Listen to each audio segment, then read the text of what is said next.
Thank you. Chair, members, Commissioner, thank you for the opportunity to appear here today. As Mark has said, this is a forward-looking examination of the effectiveness of public order policing in Garda Síochána.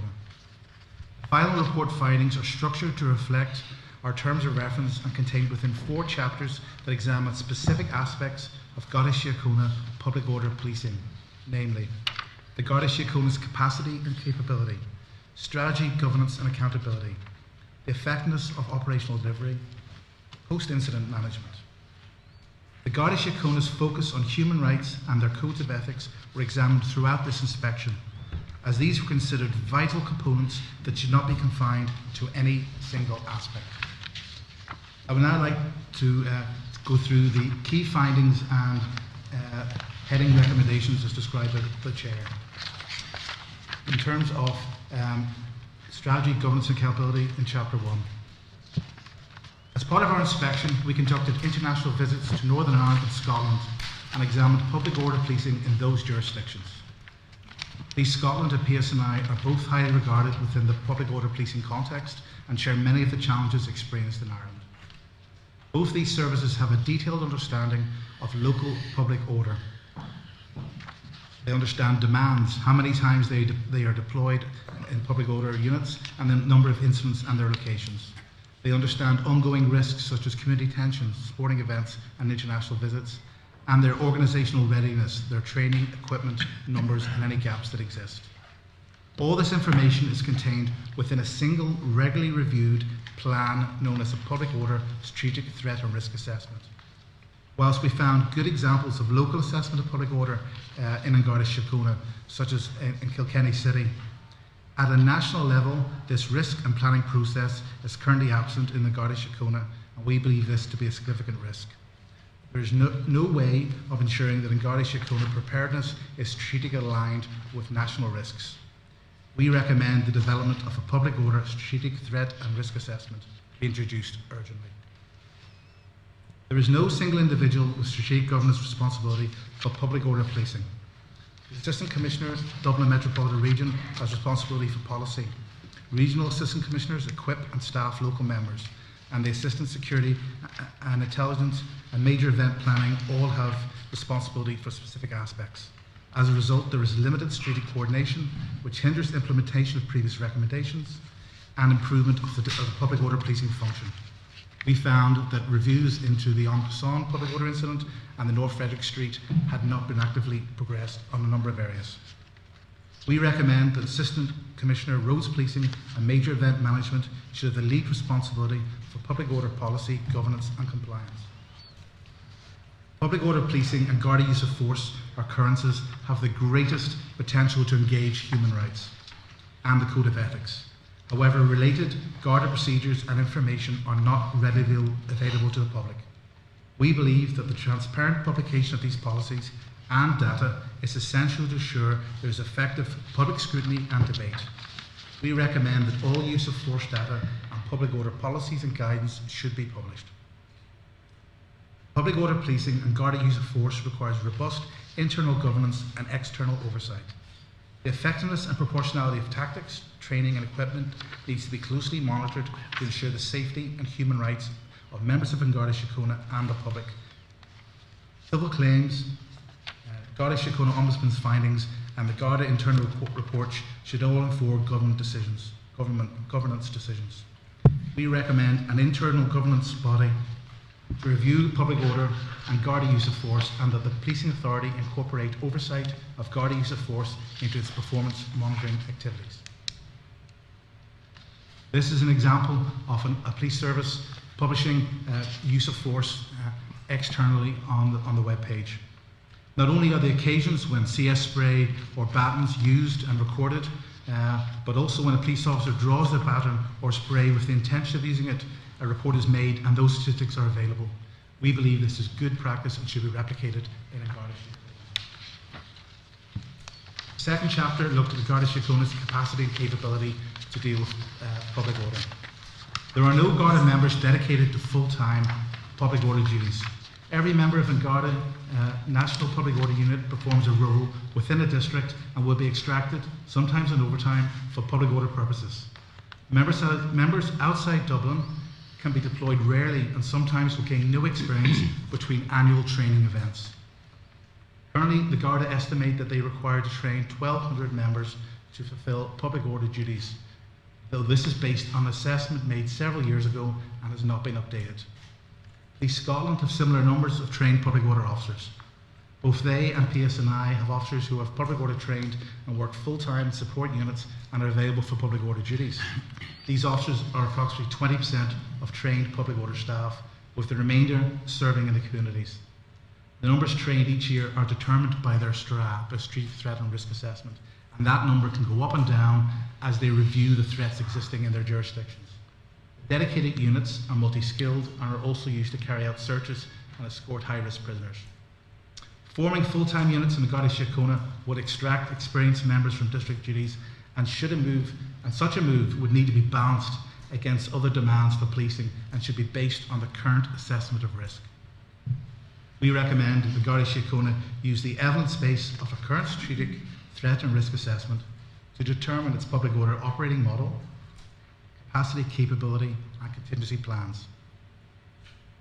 The responsibility for selecting candidates for public order training lies with district officers. The existing criteria is not linked to competencies. We found there was no process to quality assure selection and that inconsistent approaches were adopted. The Garda Síochána has no process to monitor gender breakdown or to identify factors that could discourage female representation in public order. Female representation during inspections was found by us to be low, between 5 and 8%. Now, that was similar to what we found in other jurisdictions, but there were positive action plans to understand that and to address the issue. We recommend a standardised, transparent selection process for public order duties and a specific strategy to develop greater female representation, including visible female role models in public order command roles. Formal public order command training last took place in 2015, and there's an urgent need to develop a cadre of trained commanders in Garda Síochána. Those who are trained have not been recertified.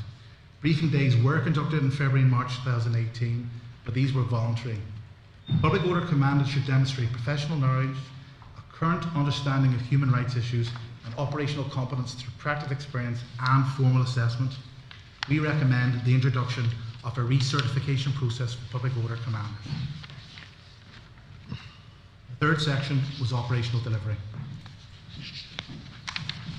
It was clear from this inspection that the greatest risk as regards public order for the Garda Síochána as an organisation arises not from the potential for widespread public disorder, which is considered to be relatively low in Ireland, but rather from inconsistent governance and application of Garda public order policy, which can create a significant risk to public confidence. We believe there needs to be enhanced mechanisms surrounding the deployment of the National Public Order Unit to ensure the deployment is necessary, proportionate and consistent. In other jurisdictions, police have ready access to human rights advisors who can help operational commanders balance competing human rights during the planning and operational phases of an event. Currently, the Garda Síochána do not have the capacity for this facility. However, plans for extended human rights section within Garda Síochána are a very positive step towards ensuring that human rights is at the centre of all policing operations. We recommend that planners and commanders have access to human rights in public order events, human rights advice in public order events. Whilst we did find some examples of community engagement in relation to the planning of a public order event, in general, however, the process is ad hoc and does not form part of an event plan. By contrast, in other jurisdictions, community impact assessments and engagement plans are used to inform the policing operation and tailor the style to meet the needs of the community.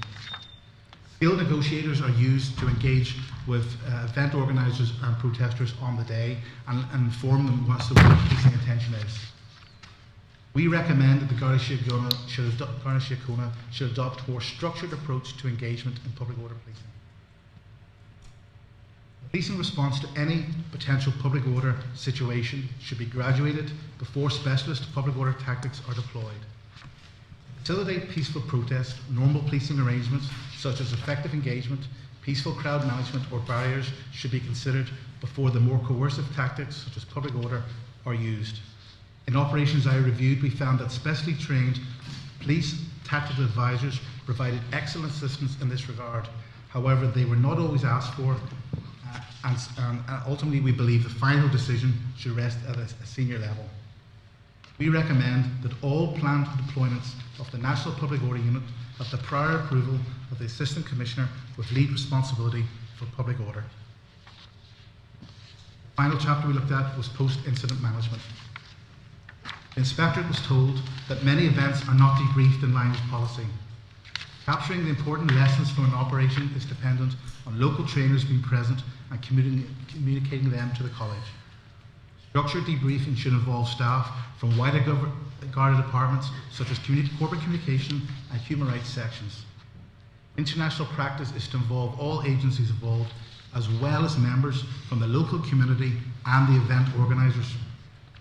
Lessons learned should influence subsequent selection, training and development of tactics and strategy. We recommend that the Garda Síochána formalise this debriefing process by involving external stakeholders and wider representation from internal units. Public order policing has the potential to be extremely stressful and dangerous, and needs to be underpinned by the effective support systems. Welfare support in Garda Síochána is provided by the Employee Assistance Service. On our inspection, they were well regarded by the people we spoke to. We did, however, find that the Employee Assistance Service is not considered as part of the planning for a public order event, but rather can be called in after an incident occurs. In other areas of policing, and particularly in a crime operation, we observed where the Employee Assistance Service was brought in advance and used at the briefing stage to provide resilience to those members who are going to take part in a particularly onerous investigation. We believe this was good practice, and we recommend that this should be the standard in public order policing. In conclusion, Chair, we found several areas of good practice. Coordination of training across Garda Síochána to ensure consistency and standards. The use of specially trained tactical advisors to ensure the minimum use of force. Multi-agency working.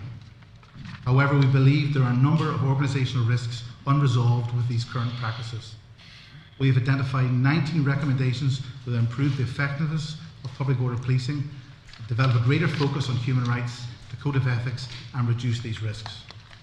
Key amongst these will be developing a strategic threat and risk assessment in order that the public order training, capacity, capability, the operating model are all based on evidence.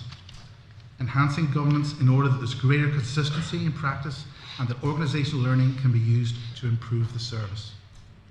And finally, a senior authorisation process to ensure that the National Public Order Unit is only deployed in a graduated manner, that engagement, tactical advice and human rights have been fully considered, and that the deployment is necessary and proportionate. Thank you, Hugh. This presentation has taken you through the key findings from the inspection and highlighted some of our recommendations. I am convinced that the implementation of the recommendations in this report will ensure that the Garda Síochána is better prepared to meet its public order obligations. Thank you for listening to our presentation, and we are more than happy to clarify any of the points that we've raised.